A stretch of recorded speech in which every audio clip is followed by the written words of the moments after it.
Welcome to Hunters and Unicorns, the Sales Leaders Playbook. Today we're welcome to the studio, Paul Cant, VP EMEA at BMC Software. Paul's continued his journey from BladeLogic and now leads a team of over 200 sales reps holding a target north of $500 million on his head.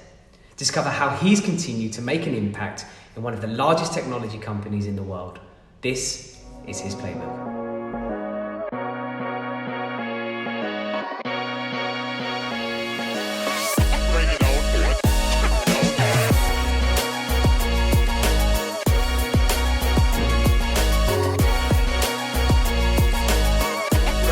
Special edition series for 33 CxOs, we investigate one of the greatest success stories in the history of software sales.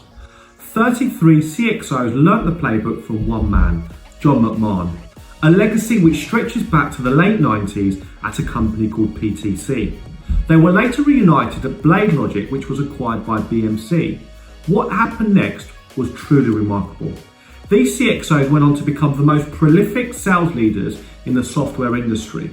They've raised over $22 billion in VC funding. They contribute to 4% of software turnover globally, 26 unicorns, 8 decacorns, and the companies they drive have a combined valuation of $230 billion. At Hunters and Unicorn, we're revealing their playbook. Welcome to another episode of Hunters and Unicorns.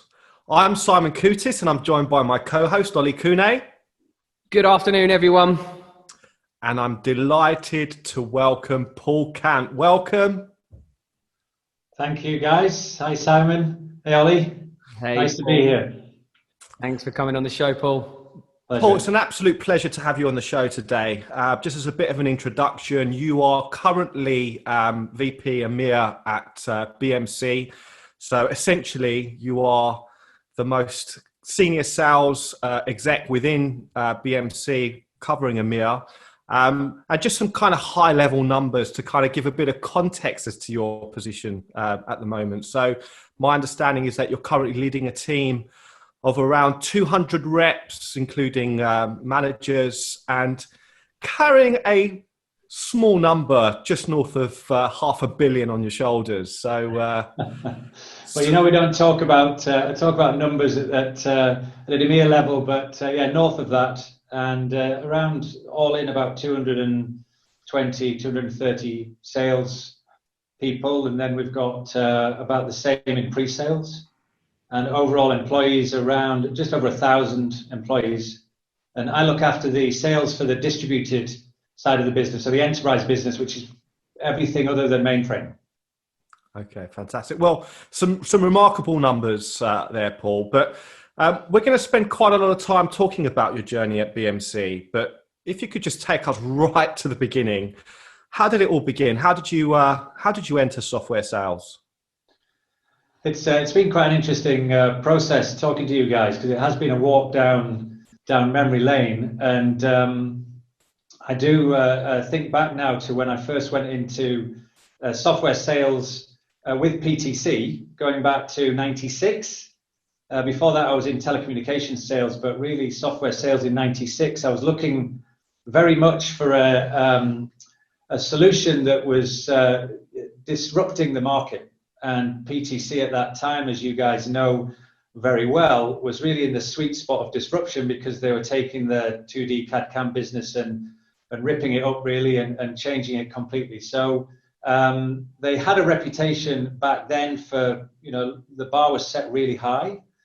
And so I remember going for my interview at PTC, looking to work for this company, and it's quite an interesting experience, because the last interview was actually you get flown to Amsterdam, and there's a guy at the time called Pete Tyrrell. Right. You may have come up against his name, and I remember it really well, sitting in the reception of the PTC office in Amsterdam. And I guess a few people might remember this situation that interviewed there. And the time of the interview came, and then it went. And then an hour, and Pete hadn't turned up. So around about an hour and a half past the interview time, I had a flight that I had to catch to go back to to England. So I had to go and find Pete Tyrrell. So you get past reception, you go up in the stairs, you're opening doors to try and find out where this guy is. And eventually I came into the room where he was, and he looked up. He was in this meeting with a lot of people, and I said, "I'm Paul Cant. I'm here for an interview 2 hours ago." And he looked at me and he started laughing. And in a way, it was kind of their, just to give you an idea, it was kind of their test of seeing whether or not I would just sit in reception or I'd go and find out where these guys were. And they did it a few times. And luckily, I managed to get past reception and go and find him. So I got the job eventually. So that's how I got into PTC and how I got into enterprise sales. Brilliant. That's we've heard lots of stories along those lines at PTC BladeLogic. Another interesting one we heard the other day was Andy Sadler and his CV. Turned up to the interview, the hiring manager grabs his CV, gives it one glare, rips it up, throws it on the thing and said, "That's shit. Now get out of here." I'm not sure you'd get away with some of the interviewing techniques in the present days that we went through in PTC, but HR it was a pretty good experience. Yeah. HR definitely have a thing or two to say about that, I think. Absolutely, yes. Yeah. So Paul, obviously PTC, there's a lot that has been said about how tough, it was there. But I suppose that was your entry into sales. How important was that for your journey and the grounding that it kind of gave you? It was fundamental, Simon, to be honest. And one of the reasons why I was happy to speak to you guys is that, I'm really proud of having worked for PTC and also for BMC, two iconic companies. But, PTC, capturing a market and how they went and did that really has shaped my whole career, not only from decision-making of which companies I've gone and worked for, but also the playbook. And you've been talking to a lot of the viewers about the playbook and how that all came about at PTC. And I think that I'm steeped in that, to be honest, having spent 6-7 years there from rep to VP at PTC. And I became a real student of it. And I think it's nice for you guys to give it oxygen again, because I think it is something that people tend to think it was just PTC, but actually it's had a life since then. And I was speaking to my wife actually the other day, and she said it's the new guard now. So if there's an opportunity for us to share these experiences with the new reps and the new first, second line managers that can get some insight from people that had it firsthand, then I think that's a great thing for us to do. So, kudos to you guys for doing that. Yeah, thank you. I suppose in terms of the 33 CxOs, part of the motivation as to why it's significant, right, is because the fact it has been repeatable and actually has continued to evolve in further iterations, as we've seen, Paul. Yeah. I think it gives it a lot more weight. And, you're an example of an organization that's taken that core. And obviously during this interview, we're going to hear a lot more about how you've been able to even adapt it and how adaptable it really is. Yeah, definitely. I think the first thing for me, Simon, at PTC, because I know that the 33 were at BladeLogic, but there was a good percentage of those that were at PTC, obviously including the man himself, John, right? So I think PTC has a lot of responsibility in the success of those 33, or a good portion of those 33. And for me, it was, it all fit together really well, what they were trying to do, because the way it was explained to me right back in 96 was that they built the sales engagement model as it was, as a qualification framework. So in writing to a bunch of CIOs and asking them if they were to meet with a sales rep for an hour, what would they want to see and hear to give them a qualified next action, that built the engagement model, which they called back then the executive presentation, which was the first meeting in effect where magic could happen, where the rep could get a qualified next action or not.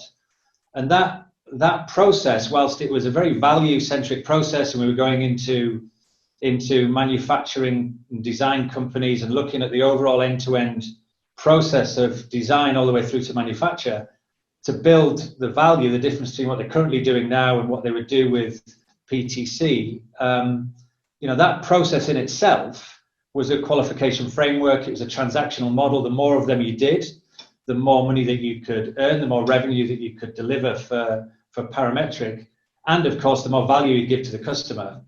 And that was the first thing for me, which really kind of I connected with intellectually, because it made a lot of sense when you're selling a disruptive technology to actually do that process review.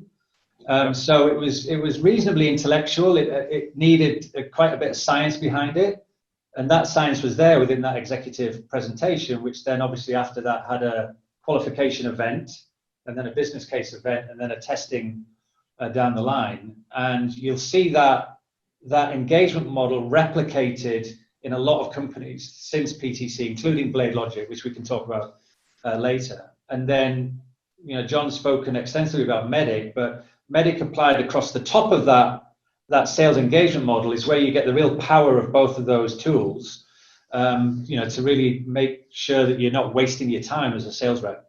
So it clicked for me, and it was a really good background in that. So just to kind of frame that for us, that survey, how many people was that survey sent out to? So they sent to about 1,000 customers, 1,000 prospects, to C-suite, CIOs, IT directors, asking them that question, right? So if you wanted to not have your time wasted. Now, you got to remember at the time, the methodology that people were actually going to these first meetings was, it was one of those, they were asking lots of questions of these executives. So, what are your pains? What are your challenges? So on and so forth. Whereas what the CIOs came back with and told PTC was that, well, I don't want to sit in a room and give somebody information about what my challenges are and my pains are. I'd rather they came to the room having already done that level of research. And so the executive presentation was built around giving the rep a tool to gain some credibility by doing some research. And there's the first few slides in that presentation are what we call a value pyramid, which really helps the rep get a lot of credibility in front of executives. Can you just tell us maybe some of the elements of that? What does that kind of consist of, just as a kind of a high level summary? Yeah, certainly. So as I said, the first few slides are all about the value pyramid, which looks at the external influences of the market that you are selling into, and then the rep maps across the business objectives, business strategies, IT initiatives, and then the critical capabilities that they need to actually achieve their IT initiatives to the best degree. And then we map our solutions to those critical capabilities. And then there's a reference slide and an action slide within it as well, because I think there's 10 slides in total. And that enables us to go on a journey, I guess, with the person in the first meeting from having never met them before to actually giving you a qualified next action. It's quite a difficult skill. So the framework of that executive presentation really helped the rep focus more on his sales skills, his skills to help the champion building in the meetings and to do all of his selling, rather than actually winging it a little bit. So it was a very important process, and the story, the metric within there, was a very strong drive for PTC at that time, and BladeLogic, by the way, where the metric had to be in the same geography, the same industry, and had to have some business case in it for value, like time or cost or quality or something like that. So that was what was in the executive presentation, and the idea was then to close for a qualified next action. And that's what we measured at PTC and further down the line at BladeLogic as well. It's pretty innovative stuff, right? Because we are talking, almost 30 years ago. It was a long time ago, right, PTC. And they were really trailblazing the way in which sales were being kind of shaped and, the whole mindset. What do you think about that? So I've heard PTC described as hire and fire before, but I never thought of it as hire and fire. The bar was set really high. So the recruitment criteria, which you've spoken to a few people about, of intelligence, character, coachability, and experience, that was personified at PTC, and I think that was where that came from, because we wanted to have really serious professionals. John's spoken about it. You've got to be a student of your profession. I'm a professional salesperson. I don't want to do anything else. I love this job. And if you study and intellectualize the engagement model and MEDDIC, and you wrap up a great cadence around that, and I think that's what a lot of the people that you'll be speaking to have in common, that they don't underestimate the power of of this profession. And it's very easy to explain, very difficult to do exactly as per the design. So there's lots of opportunities to take shortcuts. So I spend most of my time now helping and coaching and leading people to execute as close to design as possible, and close the gap between where they are currently and then what the design says they should be doing. And it does make a massive difference. So PTC for me was the bar was just set really high. Well, actually, kind of one of your key components of your playbook is be a student of the game, right? And I think that's what you're kind of referring to right there. How much of that was learnt at PTC, and how much of that have you had to discover yourself, or was that always kind of part of your DNA?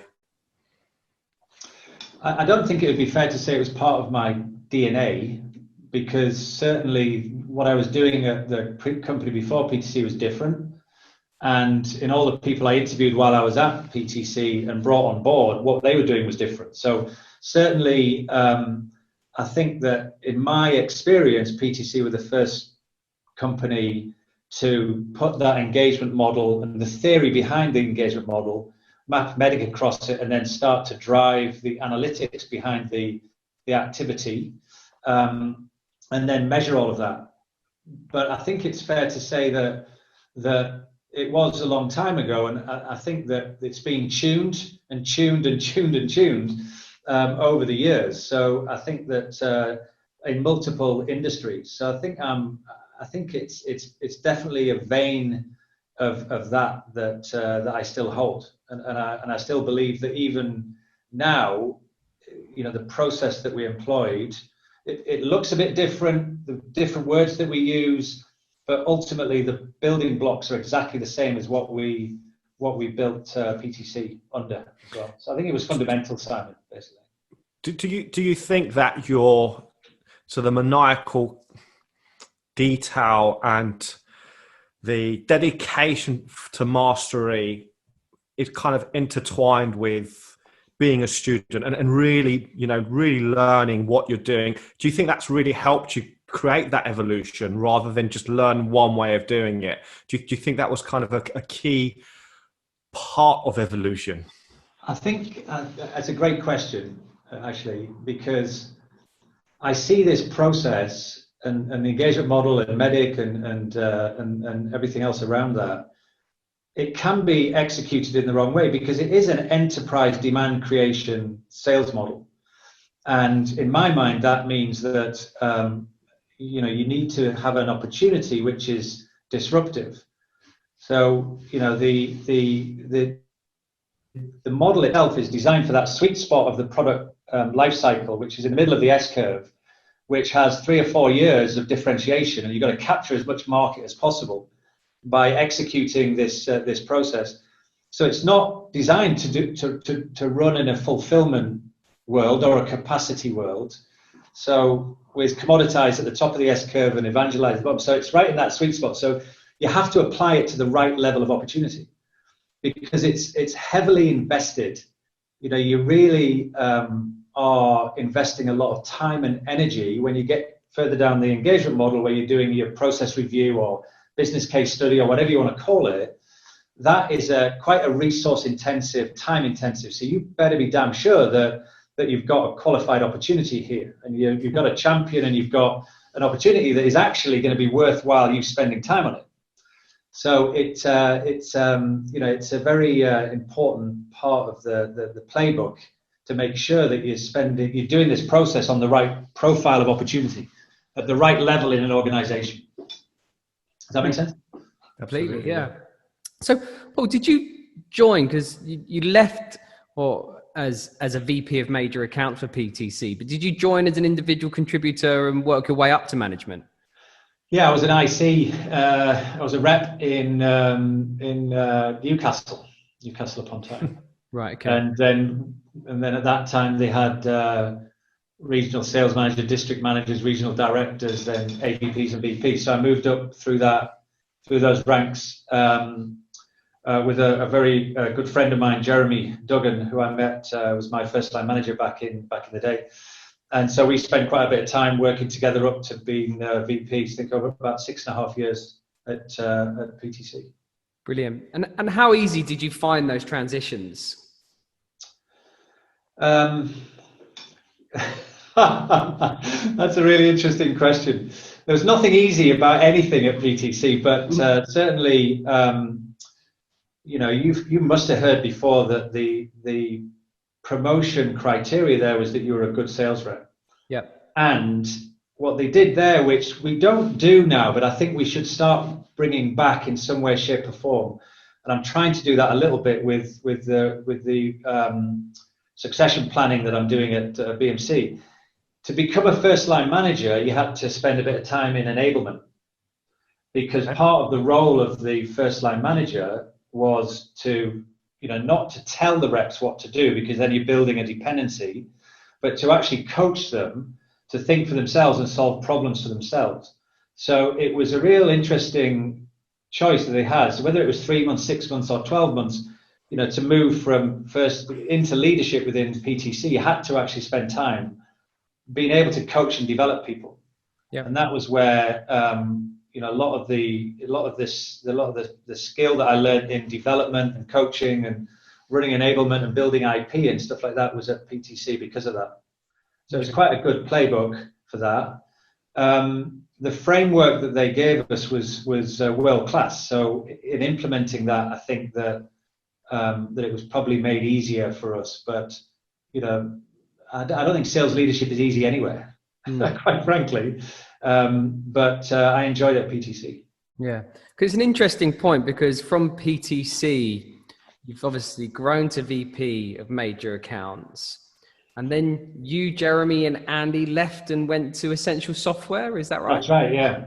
But you joined there as an individual, contributor. I did, yeah. I mean, I was pretty young. I was a VP at PTC, so I was, I can't remember exactly how, I think I was 30, something like that, 31, something. So I was quite young. And it had happened very quickly. So as they say, I went back to being an IC to really kind of, quite frankly, earn money.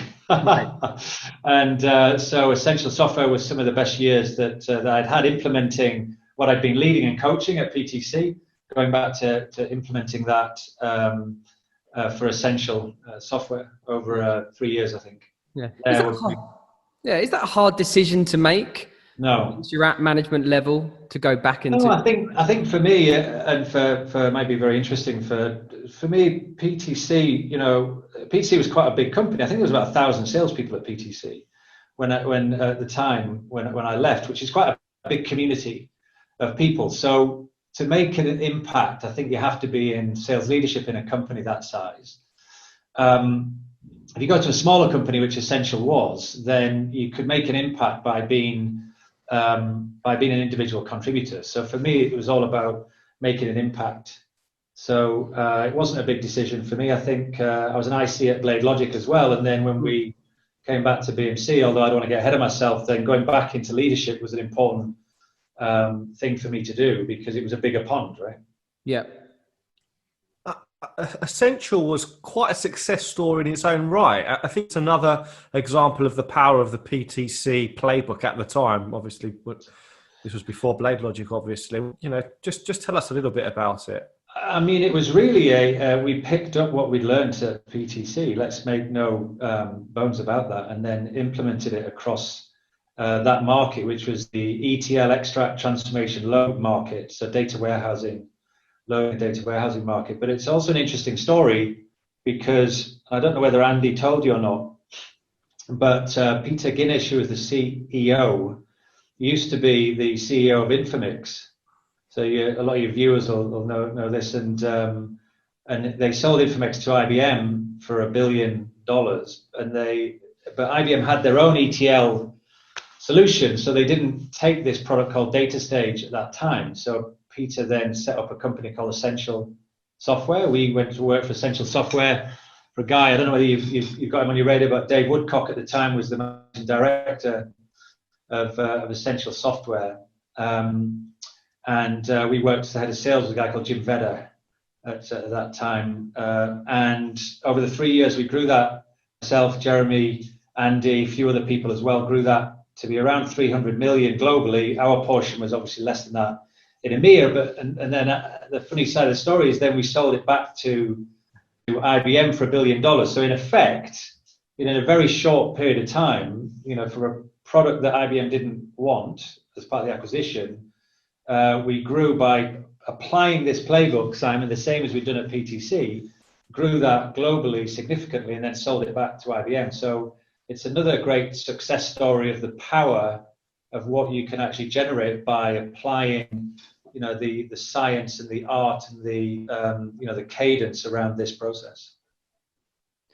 Incredible, because it was 3 years, Essential Software. I think in total it was about 4 years. I was there for about 3, I think. Yeah, it's an incredible turnaround, right? It's another incredible story, yeah. It is, yeah.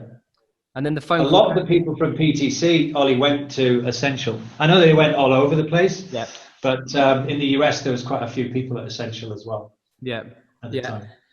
And then you, Andy, and Jeremy get a call 2006, 3 years later, from BladeLogic.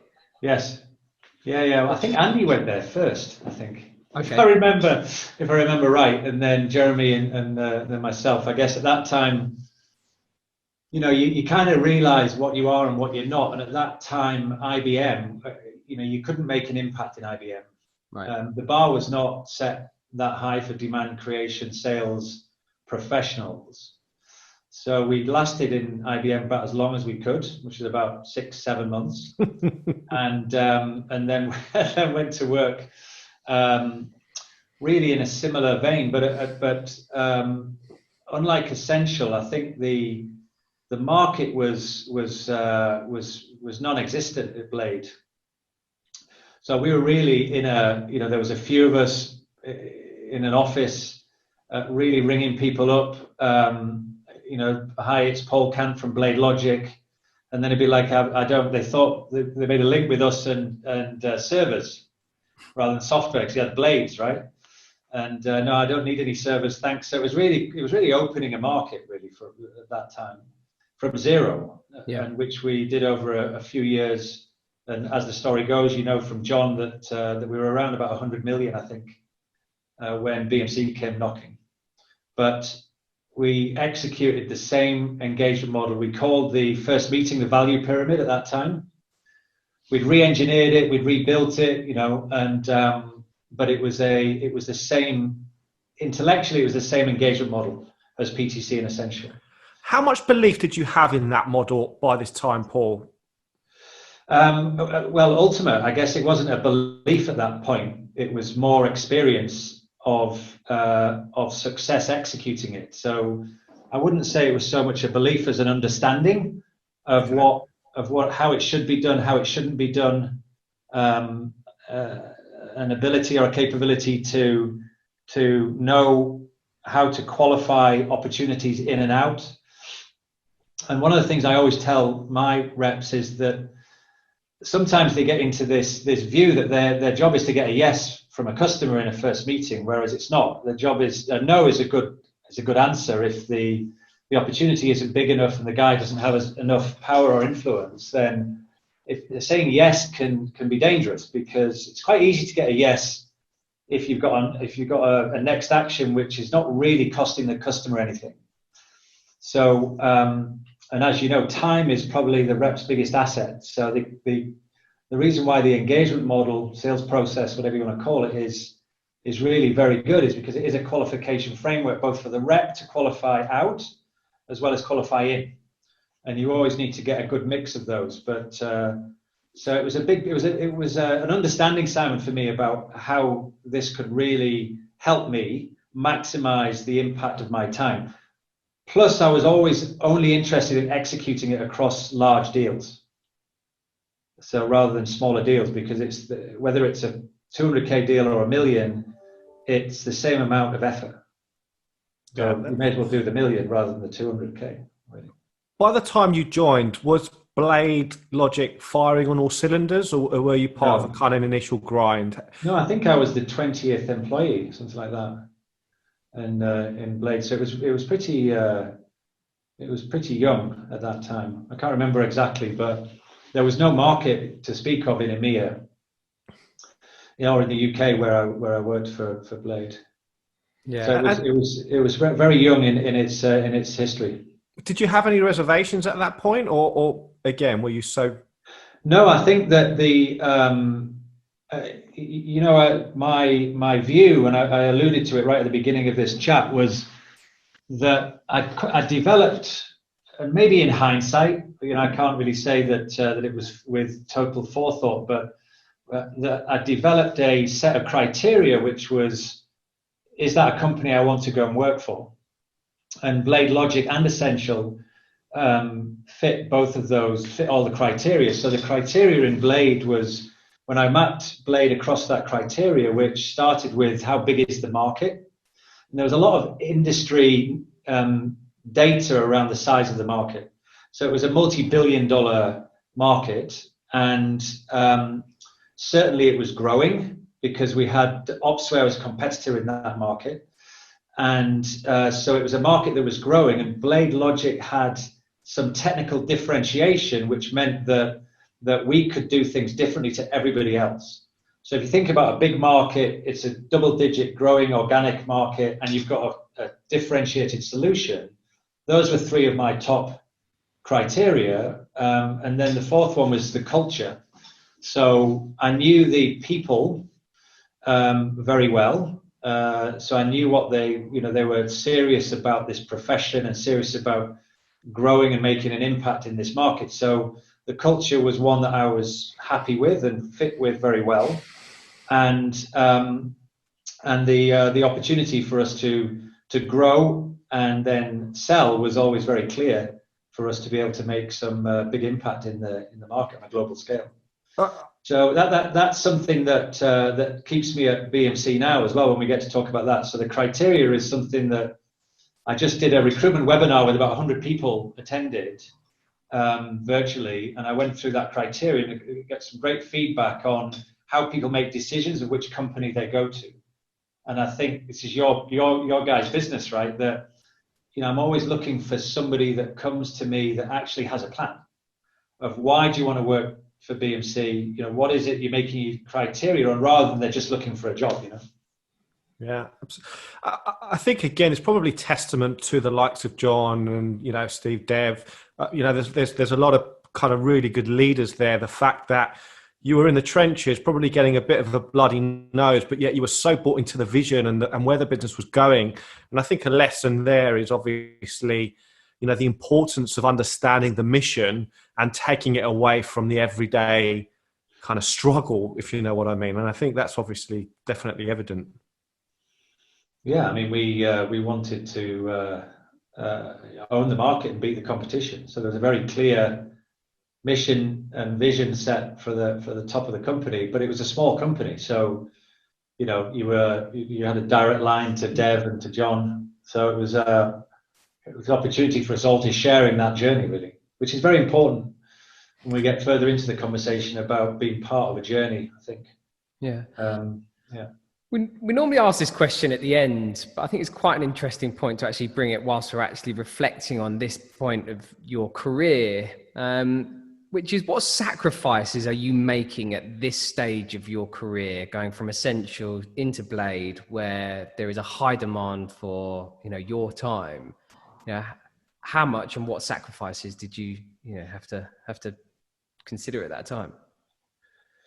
I think it's very hard to, and I guess a few people have maybe said this, but it's very hard to separate out life from this profession, because it's not a 9 to 5 job. It's really a 24/7 and quite akin to, I think, to having your own business, because we look for people that run at the, whether you're an IC or a first line manager or an AD, you need to have your own business plan, your own mission.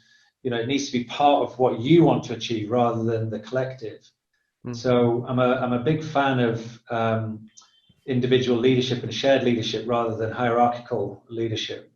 And I think that if you can actually, get a team of people that are self-sufficient in that way, then that's going to be way more successful than some other model, I think. So maybe it's a long way around of answering your question, Ollie, but there is a sacrifice in that, right? Because being available 24/7, working long hours, seeing yourself as your own independent ink, because nobody was really, helping in other than giving you the framework and the methodology and so on and so forth. But like any salesperson, ultimately, where I cut my teeth was calling the yellow pages, right? I mean, there's no more lonely job than sitting at a desk and doing that. But so you do have to sacrifice that. But I kind of got mixed views of that because I never felt it as a sacrifice at the time because I was enjoying doing it. And I felt like I was making a difference. I was learning. I was at the top of the game. So there were sacrifices, definitely. A bit of family sacrifice, a bit of, kind of seeing your kids and things like that. But ultimately, it's kind of got me to where I am, I guess. And at this stage, were you thinking about what your end game was? Were you now thinking, I'm at BladeLogic? Were you just thinking about quarter by quarter, year by year, doing sales and making money at this point? No, I think that Essential, I probably was more selfish in that regard. I think at Blade, I felt that we were on more of a journey. We've been together a long time by then, especially me, Andy, and Jeremy, who are probably the three that have been together the longest. I mean, I worked with Jeremy for 20 years or something like that. So you feel like you're part of a quite a tight knit community there. But I think at the time that Blade sold, we were really happy that they'd sold, and it was about what the conversation was all about. What do we do next? Which wasn't an individual question; it was more a collective question. So you'd move from being an individual to being a collective a little bit, and as a team of people that work together, have fun together, are successful together, then we were thinking about what we do next. So that's probably what most of the conversation was around at the time. So obviously the acquisition happened, BMC. To say there was a bit of a mixed response in terms of, I imagine not many people wanted to hang around. We've heard, it's well documented that obviously what the culture at BMC was like at the time. What was your initial thoughts when that was announced? Probably the same. I think it was, I didn't know BMC a lot, to be honest, but certainly because they ran us separately for about 6 months, and so it was easy to be outside the BMC tent looking in a little bit, and they weren't as the culture was not anywhere near as serious as the culture where we come from. So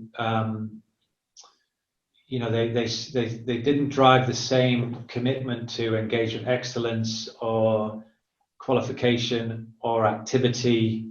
It was still a very successful company, but I think that we saw opportunity there for us, I guess, but only if we could change it, because it was quite a big company at the time, and I think that gave us the opportunity to actually work with the company to grow the company was what we were looking for, I think.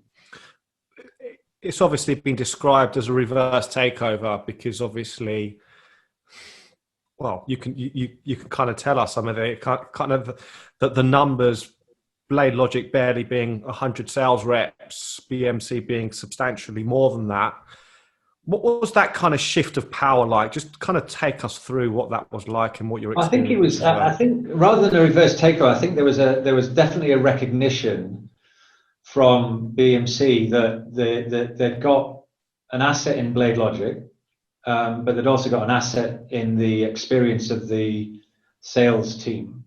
And quite smartly, I think the board at the time had recognised that we could add a lot of value to the sales teams within BMC by helping them scale.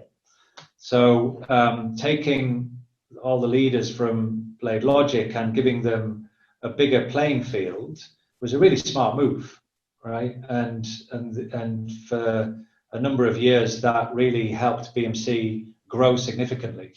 So I think that it should go down in history as being one of the smartest moves, I think, of an acquisition of a small company, because it could have just sat on the side and not created that energy. So I think, fair play to the BMC leadership at the time. It was a smart move to do that, and I think that gave everybody that, quite frankly, in a small company, John and everybody else that was in the sales leadership there had done bigger jobs before, right? So from a scale perspective, so I think that enabled us to hit the ground running and keep hold of the group of people for probably longer than we would have done. Do you recall any kind of moments or kind of events where you kind of realised, okay, there's actually something more, we're going to have a bigger impact here than perhaps what we initially thought? Well, I think the biggest moment was when John got announced as the head of sales. I think that we were all receivers of that information at the same time as everybody else. So it was the moment, I guess, where we saw that there was going to be opportunity here, because the BMC historically has been a leader in its domain, especially around the ERP for IT, as they used to call it, right? The business service management footprint that they had, or the strategy they had. So to get hold of this very well-known piece of software platform, there was definitely opportunity. So as soon as John got announced, then there was opportunity for us there, and I think we stayed together for quite a while, actually, at that point. Yeah, that was the biggest moment, Sam, really. Yeah, I suppose there must have been some resistance. I'm sure there was. It must have been a very interesting time. But again, this whole series is obviously dedicated to a moment in time, a moment in history, the 33 CxOs. By this time, were you kind of realizing how special this group were? Did you kind of feel as though, these guys would go on and have the impact in the overall kind of software industry by this time? Was that evident to you, Paul? Yeah, I think so. I think that, at Blade, you go to do your training, development with Kaplan and what have you, and that's probably where you get to sit, with the 100, the 33 being part of the 100.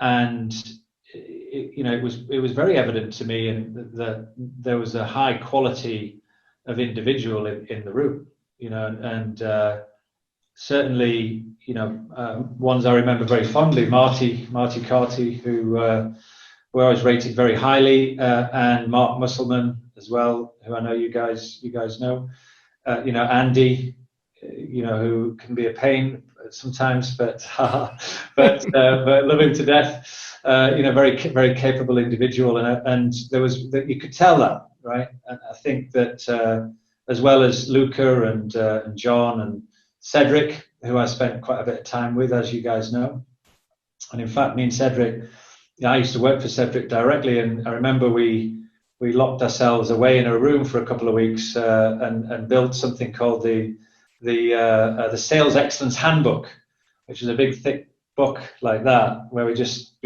kind of got our black books out and just started kind of mapping all that out. So I remember a lot of these guys very fondly, definitely. Well, tell us a little bit more about that, Paul, because I know that that's quite a significant part of your armory now. I think that's a kind of a key component, or elements of that are a key component of your playbook. Can you kind of just tell us a little bit more about that? Yeah, definitely. What we found, Simon, was that the biggest, when we got the best feedback was when we told stories of sales stories of what went wrong, what went right, what the bear traps are, what you should do, what you shouldn't do, which was more about a personal experience than going through some sales training, which was more about theory. So there was definitely a gap around taking the theory and making it real for the reps, real for the first line managers. And so the goal of doing that with me and Cedric was to do exactly that, to go through the sales engagement model, everything from the PG veto approach through to first meeting, qualification event, business case, testing event, negotiation and close, and then go through, this is what good looks like. Here's the typical mistakes that people make. Here's the things that are going to catch you out. Here's the things that you need to think about. And that was that formed the basis actually at BMC of our global enablement training. So they took the booklet and then turned it into a virtual series and so on and so forth. But it was that gap between the theory and the practice is where I felt a lot of the opportunity we were missing for the sales teams, and that's why we kind of moved to a masterclass type model to pull out the stories in the room.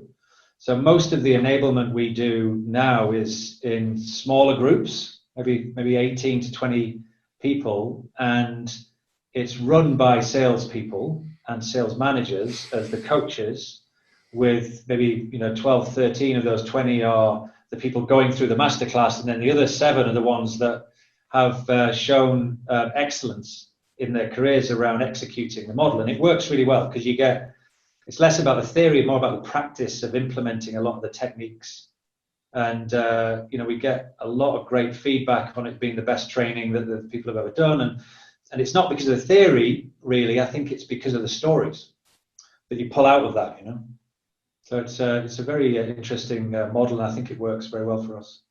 Yeah, because you must have been at an interesting point of your career here at this moment in time. Because obviously you've now been with BMC, since the acquisition in 2008. And there is a 2-year progression, 2008 to 2009, entered as the UK sales manager, 2010-12, country manager, AVP, and VP of Southern EMEA, now VP of EMEA. But at that point, there must have been a lot of calls from headhunters kind of trying to tempt you away for new opportunity. There must have been a little red man sitting on your shoulder saying, what about this opportunity? And tell us, what was it that made you stay at BMC and still stay at BMC to this day? So 2 or 3 very, very simple things. Firstly, it was quite interesting because I joined as BMC as an IC, right, from Blade. And I think the first year or so I stayed as an IC, but it was quite obvious that BMC was a bigger company. There's an opportunity here, and I wasn't as young anymore.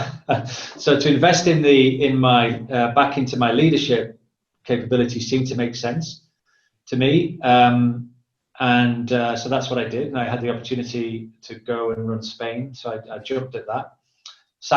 Personal sacrifice, obviously, involved in that. But so that was the first thing. The second thing was that when I look at the criteria that I went through previously, it's a big market, it's a growing market, we have differentiated solutions. I've got an opportunity to set the culture myself. So that was there was lots of ticks there for me as well. And I'd had the PTC experience, Essential experience, BladeLogic experience. So yes, I could have gone and looked for another one of those type of experiences, but I think that investing in my own leadership brand and in creating my own legacy was the opportunity that BMC gave me and has given me. And I think that rather than jumping around, I think it was important for me to invest, in a company like BMC, invest in BMC. That's really interesting, and I think it's incredible that in such a a large organization, you still felt as though you had the breathing space to be able to go and really have tremendous impact. And I suppose that's where maybe the third part of your, the third playbook element that you want to talk about which is around the 7 wonders of sales management. Perhaps you can tell us a little bit about how that came about and what that entails. Yeah, certainly. Well, it came about because we'd been doing all of the training, which I guess a lot of the people that you've been speaking to, command of the people, command of the plan. We've been doing a lot of the development around the sales process, so on and so forth. And I remember I was running Spain, and I walked into the office of one of my sales managers, a guy called Marcus Delgado, and behind him on the wall, he had a piece of paper with about 18 things on it. And I asked him what it was, and he said, it's all the things you're asking me to do as a first line manager. It was pretty clear to both me and him then that he was right. And if I was going to, we'd put so much effort into the front line, Ollie, right? Into training and developing and tuning and optimizing the engagement model, the first line, so on and so forth, that I think that we've made it a little bit complicated for the managers. So we came up with this 7 things that actually have moved a little bit over the years, but the 7 things which we call the 7 wonders of sales management. And it was designed around masterclass, and it was designed to be that, there's probably 15 things you have to do, but these 7 you can't drop. And if you drop anything, drop the other ones, not these ones. And then each of the 7 has a set of best practices and a set of tools and collateral to help the managers to execute on those 7. And I mean, the 7 in itself aren't rocket science, but certainly they enabled us to simplify the role of the manager, because it's such a symbiotic relationship with the type of selling that we're doing, the first line manager and their team. And that's why the span of control in this type of selling isn't 1 to 10 or a 1 to 12, it's a 1 to 6 or a 1 to 7 maximum, 1, 5, 6, 7. So the first 4 of those were all around sales excellence, as you would guess, right? The first one being business planning, the second one being pipeline, the third one being qualification, and the fourth one being operating rhythm. Now, business planning and business plan and territory planning was something that we found was really very important to be a successful manager, because you needed to really set your own transformational mandate for your team, including the brand. And that's scalable as well. So there's a lot of work went into what that should look like and how to build that and how to execute it. Pipeline, it's the hardest thing in sales, right? You guys have spoken to a lot of people about that. But the role of an RSM in setting the right culture to drive and manage pipeline hasn't been really written about or built. So the energy, the commitment, the culture, the obvious fights that you've got to have with your team around them always wanting not to PG. So that whole pipeline area is very important. Qualification medic is very critical in that, but also activity and sales process maturity. So this is where you may have spoken to somebody about leading indicators. So leading indicators really measure activity, new business activity. There's revenue indicators, and then there's sales process maturity. So how do you have a qualification conversation with a rep is what this 7 wonders is designed around. And then operating rhythm. So how do you set up an optimal operating rhythm? So those 4 were pulling a lot from a lot of the stuff that we've learned over the years, a lot of the collateral that's out there, and then giving it a little bit of a masterclass spin. And then the other 3 is really all about culture. So first of all, we recognize that everything was about transformation. So leadership is about driving transformation, and you're always transforming. in some way, shape, or form. So we had to think about the role of the RSM from a leadership perspective. And that involves all the questioning techniques and so on and so forth to build capability, recruitment and onboarding. You guys it's your business, but what we found was that the onboarding was very theoretical and not field ready. So we've built a field ready onboarding, which every single person comes into my organization has, and is owned by the rep, but then managed by the manager. And then every rep after 6 months has a development plan, which they own, which is linked to the leading indicators. So, we're very committed to not just talking about that, but actually having it as part of our DNA. So it's something that takes constant effort, but recruitment and development is critical. Recruitment and onboarding, is critical, and then development is absolutely fundamental. And you need a development culture. So we are driving a self-development culture. So each team takes responsibility for their own development. So it's a long way of saying, but these 7 things have really helped both large account managers and first line managers have a framework for managing all of the things that they have to do, basically. How much time do you invest in training? So we do a significant amount. Personally, I spend a lot of time developing. So every quarter I run 7 Wonders, and I run another development which we've called Meaningful Leadership, which is built on an MIT study. So I spend quite a bit of time on that. I would guess more than 15% of my time is spent in that area. And we also do mentoring coaching program as well. So, and I'm doing a lot of that. So quite a bit of time, but it does, it is fundamentally part of our success framework. Why when we bring somebody on board, that's part of our culture. And I think we're quite well known for that, BMC, for developing great salespeople, building great capability. It's interesting because you've got 200 reps, over 200 reps that you're managing, and you've got a big number against your head and on your shoulders. How do you stop this role from being, an Excel managing role, in the role that you're doing? So Jim Schaefer, who was the chairman of Infor, before I got this job, he gave me some advice. And he says, you need to have a good ops person. Right.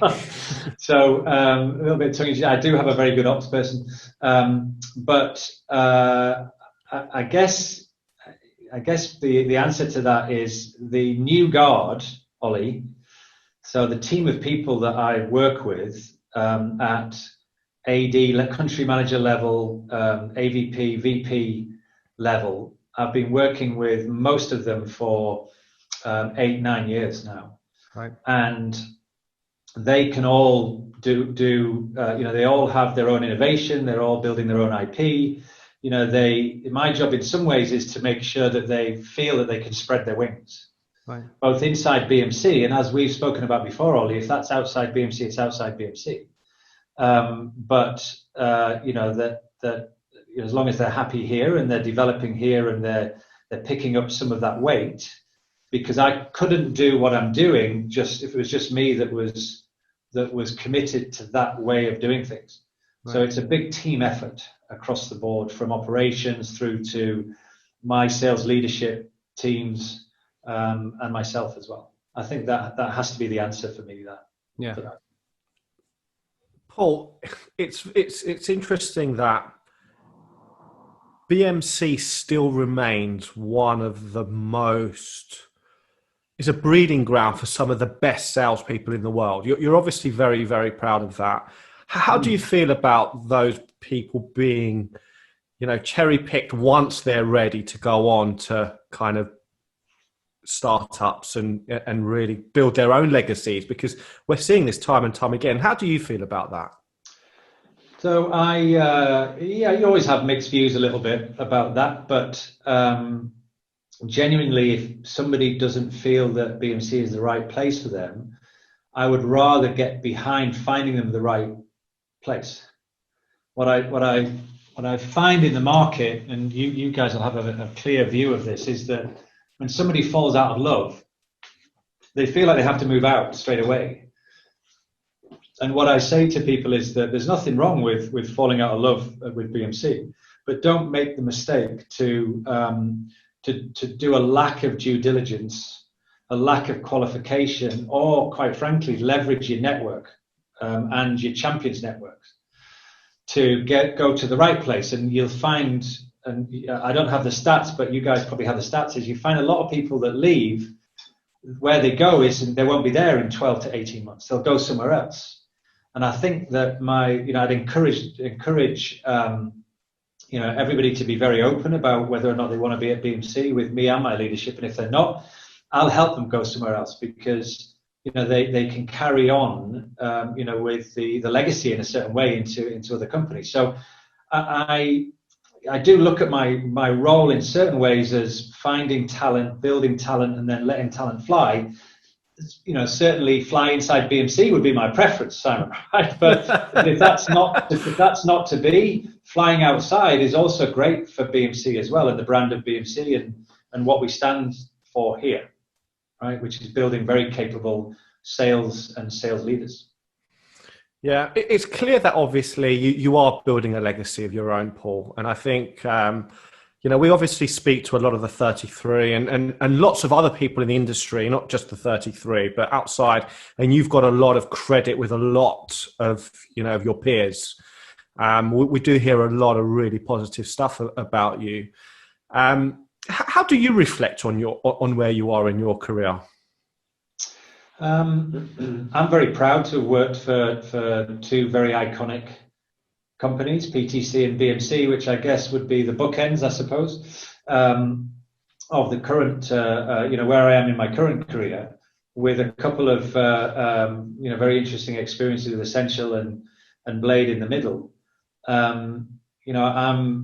The reason I'm at BMC is because I'm committed to what we're trying to achieve here at BMC, and no more so than now, where I see a massive amount of transformation coming. So what I like to do is to transform things and build IP and create very capable salespeople in doing that. So I'm very happy to reflect, I guess, on my career, which isn't over yet, Simon, by the way.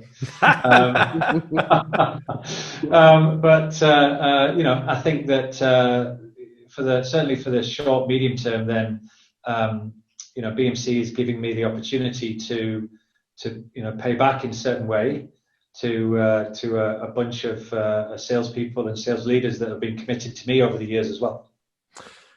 You are going through quite an exciting transformation right now, Paul. Yeah. Why is now a good time for people to be joining BMC? That's a great question. I think firstly that I go back to my my framework for that. The market that we're playing in, and if you think about that, for my own area of control within BMC is in the automation market, is in the digital service management market, is in the cybersecurity market. All of these markets are growing massively, right? I think IDC put it at something like 12, 13 billion, and then 20% CAGR. So without a shadow of a doubt, we're in an enterprise space and we're growing, and that's in a way a little bit COVID bulletproof, and we've seen that with some of the results recently being very strong. So when I look around why I'm here and why people should consider BMC, that would be the first thing that I would talk to them about. We've spent a lot of time here talking about culture, and we are committed to the development of great salespeople. So, if you've got the right makeup of character, coachability, experience, so on and so forth, then you can be very successful here and build a very, very good career here. And I also, around 85% of all of the leaders here are from ICs. So we certainly have a meritocracy. We are looking to bring people in from the outside because you have to continue to to adapt and innovate the gene pool a little bit. But nonetheless, there is opportunity for people to progress their careers here as well. And with the new C-suite that we've got, Ayman and Ali, the Chief Product Officer, and Ayman, the Chief Executive Officer, supported by KKR, we're investing, hundreds of millions of dollars in innovating our solutions, which we've done in the past, over the past 40 years, but no more so than just recently, where we are, launching everything in a SaaS context, launching everything in containerized, building out the vision for an autonomous digital enterprise platform. So really exciting developments, not to go into that in too much detail, which as a rep or a manager, then, that's something that you should get excited about, and something I'm excited about. It's just fantastic that an organization of your size just continues to innovate and continue to kind of develop and stay relevant in so many ways. I think it's just fantastic. Just kind of going back to the story that we're obviously talking about, the 33 CxOs. Obviously, BladeLogic BMC stories is a really, really key. I talk about a moment in history, a moment in time. How aware is BMC and the culture of the John McMahon legacy? How much do you talk about it? How do you keep that flame alive? Do you have a picture in your office of him? No. I don't need. I've got a picture in here. Yeah, staring at me from across the table at the interview. That's the long-lasting picture. For those of your viewers that have ever been through that experience, then you'll know what I mean about that. We talk about it a lot because it's part of the training and development that we do, which we built a program called Back to Basics, which is a 2-day training in the basics of the engagement model. So it's important to give that some root, to embed it in a firm foundation of success. So the story about PTC, Essential, BladeLogic, which is obviously very, very important to the BMC link, then the first part of that Back to Basics is, why should they listen to this, and what was the success that we've had from this? So I think that every rep or manager at BMC know the story. And in fact, after you released John's session that you did with E, there was a lot of chatter on our internal WhatsApp and stuff like that, across the board. So it's definitely front and center for most people. And I think that you said it, there's a lot of people that have spent time at BMC as well. So, whether they have fond memories or not, I mean, we've definitely, we've had some great leaders here that are doing some great things now. And, I think that I'm kind of linked to a lot of them. Yeah, absolutely. Did that answer your question? I can't remember now. No, absolutely. It absolutely does. Absolutely does. I suppose, one of the questions we always ask, I know kind of Ollie alluded to it earlier. Do you what do you spend your spare time doing? Do you have any spare time? What can you tell us about Paul outside of BMC? Yeah, I mean, I family first, as they say. So I'm spending time with my wife, Evelyn, and my 3-year-old, Clyde. And Evelyn is a big supporter because she also used to be a VP of sales. And working she has the same network as me, actually, so she knows John and a bunch of other people as well.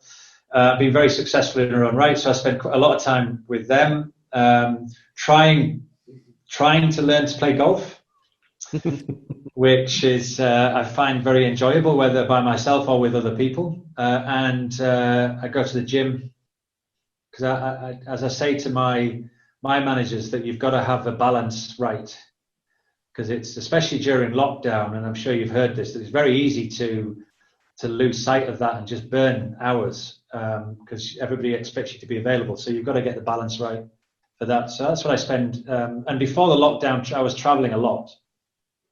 So I don't travel as much now. So I'm getting the opportunity to do some of those things a little bit more. So I'm not saying long live COVID because of that, but in fact I'm getting quite frustrated about not traveling now. But that's what I'm spending my time doing, Sam. Yeah. Right. And I suppose the final question we always ask is, does the hunter make the unicorn? Well, I knew you were going to ask me that question, and I'm not really sure I understand the question. Okay.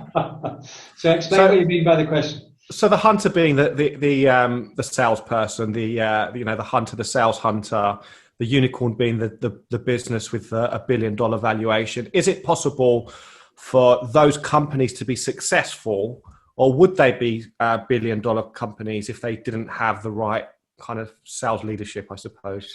Yeah, I think that because the bit I got confused was whether it was you were talking about individually the individual hunter, but okay. So my view is that team has a lot to play here in this. If you get the right collective together, whether they be the sales leader, the first, second, third line, as well as the IC, by the way, then that's what makes the unicorn, in my view.